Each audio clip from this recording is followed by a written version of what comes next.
If you're struggling to assemble these spike shoes and fit your work boots to them, then this is the video for you. As with everything, it starts with a box, and here is the box. Right, I've already opened it up to see what was in there. That's the sandal without anything on. That's the straps that take forever to sort out how to go on. And there's all the little spikes and nuts to hold them in place, and there's a spanner in there as well. And there's the other sandal, and there's no instructions. So you're just flying in the dark with these, really. It shouldn't be too difficult, should it? The straps, I know, will take forever because I've put knapsack sprayers together with comprehensive instructions, and it still takes me ages to work these straps out and the way they like slide backwards and forwards and stuff. So with no instructions and no real guide on here, there's like 1, 2, 3, 4 different holes, and I've got 4 straps but 2 shoes, so I'm presuming 2 per shoe. I'll have to try and find some photos off Amazon, which is where I bought these from, and see if I can sort of suss out where they go. But as I said, they are from Amazon. I'll put the link in the description below. Let's hope when we get them together, they work all right. So first things first, let's put these spikes through. Now, I'm presuming, without any instructions, this is the top because this is where it will hold your heel. Yeah, so the spikes will go in through here, like so, which is good. Ah, that's handy. And there's little hex holes in there, see? So when you push these in, they lock into those holes, so you can tighten a nut up underneath without any bother, because that's a big bonus, really, isn't it? Just don't pull them too tight, because if you pull them too tight and you turn them, they'll start to turn in the hole, and then you have some sort of problem with it. They'll just work themselves loose then. Considering they're just plastic moulded things, I don't think they'll last many seasons. But saying that, what do you use them? 2 or 3 times a season. If they last you a few years for, well, I think they're less than 20 quid, about £15 or something, you can't really go wrong, can you? But right, let's start putting these in. Oh, we want to know what size this is, don't we? That's the spanner that comes with it. I don't really like these little spanners much. You'd be better off with a ratchet spanner if you've got one. I don't think an impact gun would work because you'd never get past the spike to get it all the way down to the bottom. But I think by looking at it, it's a 10. But they're not nylock threaded ones. So when they go on, they just, you can tighten them up with your fingers all the way down. Oh, in fact, that's not bad, you know. That's not bad, look. You can it did slip then. It's about a 10, I think. I normally got a 10 knocking about. A toolbox with a 10mm spanner in it. That's a rarity. They're normally the first ones to go, aren't they? Right. Second one in then. Put it in from your side. Put that in there. Sits in the hole. Then we'll put. Oh, make sure it's in. Then we'll get the tiny nut. They're small. Half nuts really, and thread it on, and we spin it down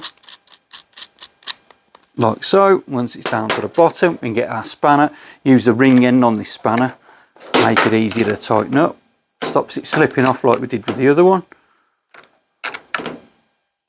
And there you go, tighten it up. Now don't go too tight like I said before, because if you tighten them up too tight, you're going to pull through the plastic and it'll start to lose its grip. So there you go, that's 2 in on one shoe. I've got 1, 2, 3, 4, 5, 6, 7, 8, 9, 10, 11 more to go on this one and 13 on that one. I'll crack on with it, shall I?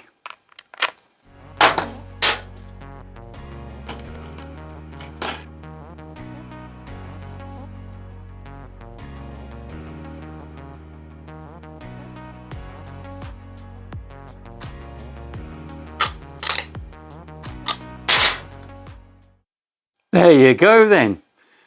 That wasn't so difficult really, it was fairly easy. Just a note, these couple of ones in the middle there, if you try and put those on first, you can get a bit more than a quarter of a turn with a spanner on them when you're tightening them up. So every day's a school day, eh? You're always learning something. So put those on first, and then you've got your one sandal done with the aerators, with the spikes in. Now, I'm going to move on to the straps.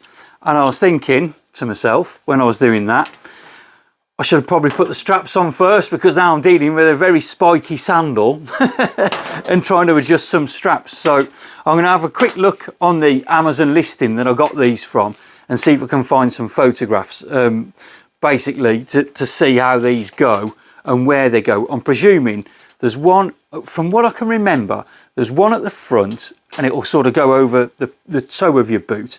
And then there's one at the back which comes up and round the sort of front, you know, as your leg comes down, your foot's there, your ankle's in the bottom, you come around the front of your ankle and then clips back to the back.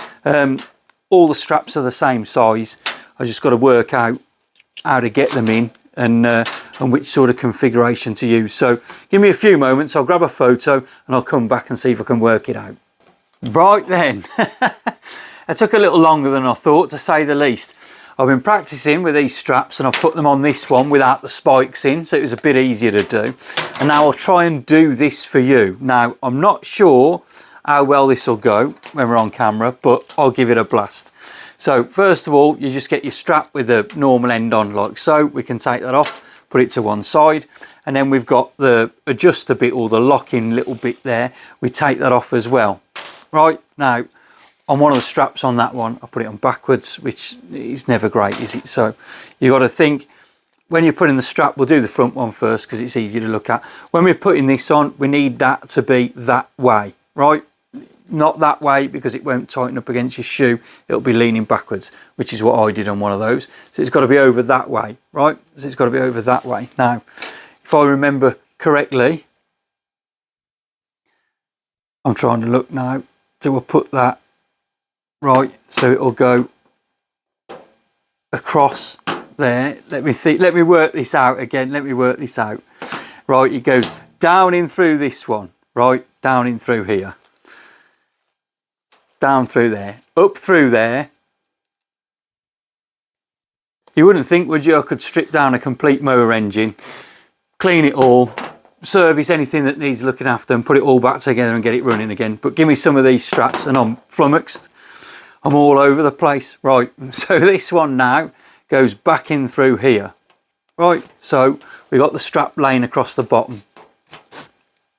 Pull a bit through, then we'll put this one back up through there.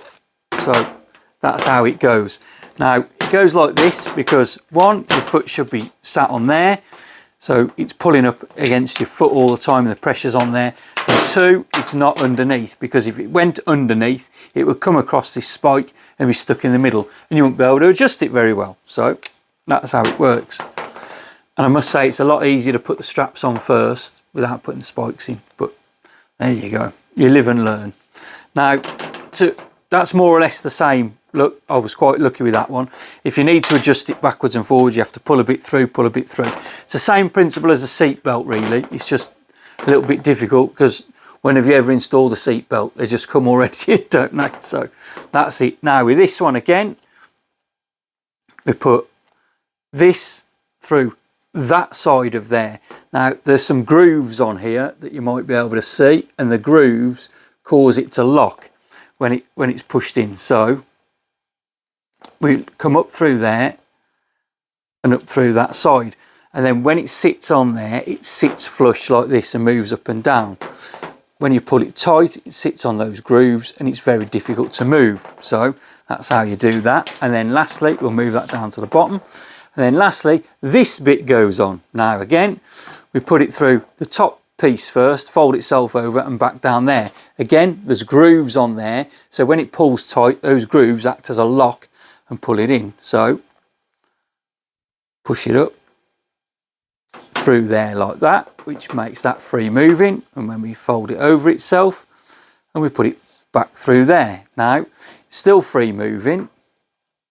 See, we can go up and down, no bother. And this one comes round, look, and clips on. And that's how it works. And then you can pull that down to your foot, and then once you've pulled it down, this spare tab, this is the locking bit, goes through here, pulls down tight, and then when we lift it up, it's locked. And now I'm big and strong and I'm pulling on that with all my might and it won't move. So that's how they lock in place. Now there'll be some adjustments, obviously, unless, you know, you've got a foot that big. Wearing clogs maybe, who knows. But unless you've got a foot that big, there'll obviously be some adjustment. We've got to pull down on this side over here to get it smaller. We might have to feed through some of this. Look, in fact, feed this through this way round, so we can then pull some more of the slack down on this side. I'll try it now, just make it a little bit smaller if we can. So,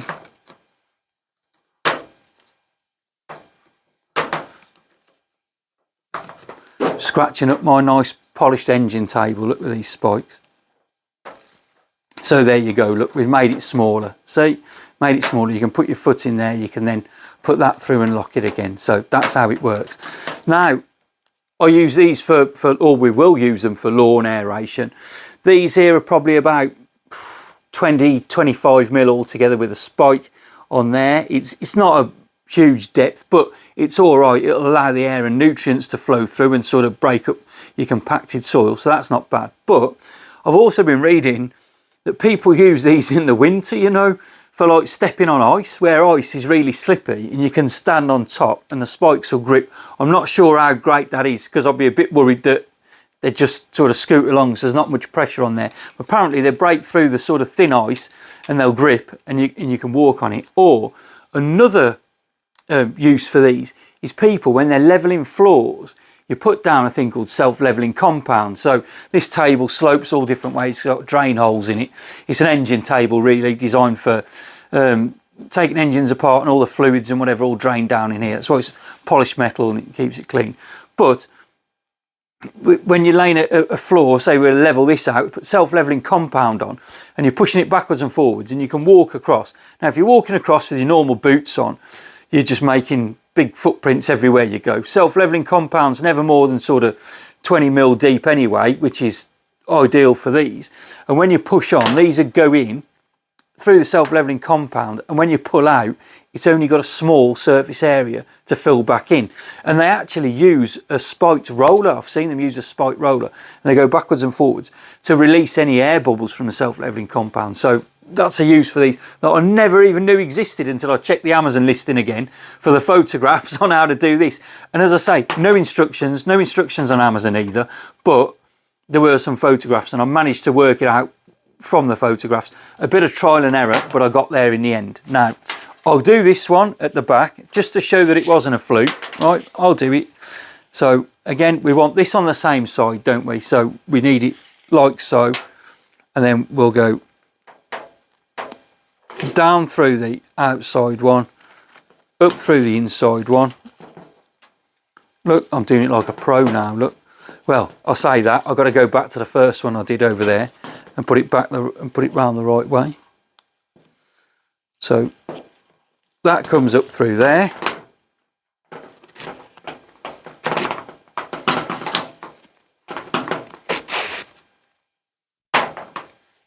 A bit more. Then we took that one down through the first one.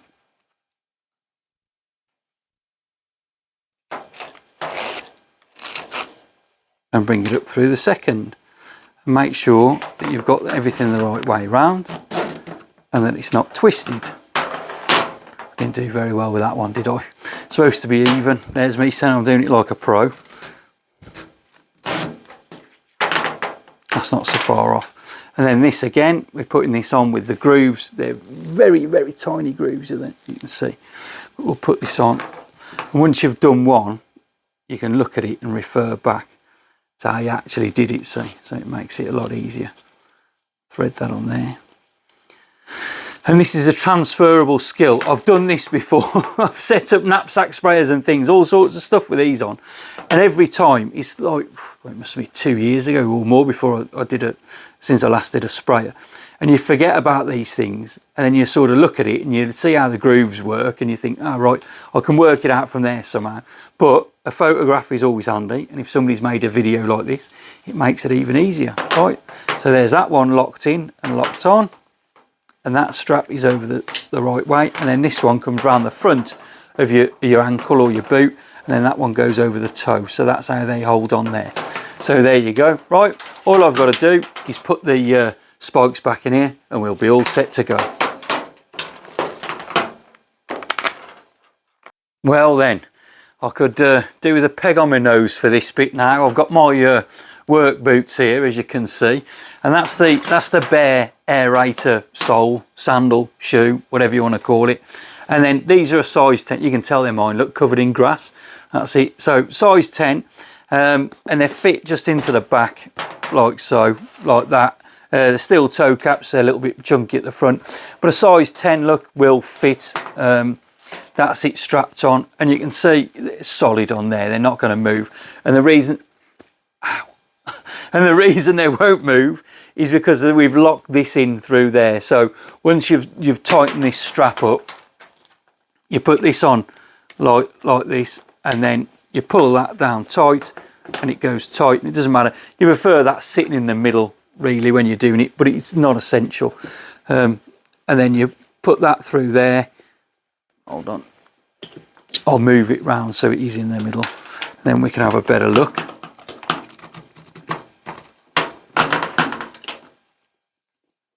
In fact, I'll put it on this side, and then when I pull it across, we might be somewhere near, hadn't we?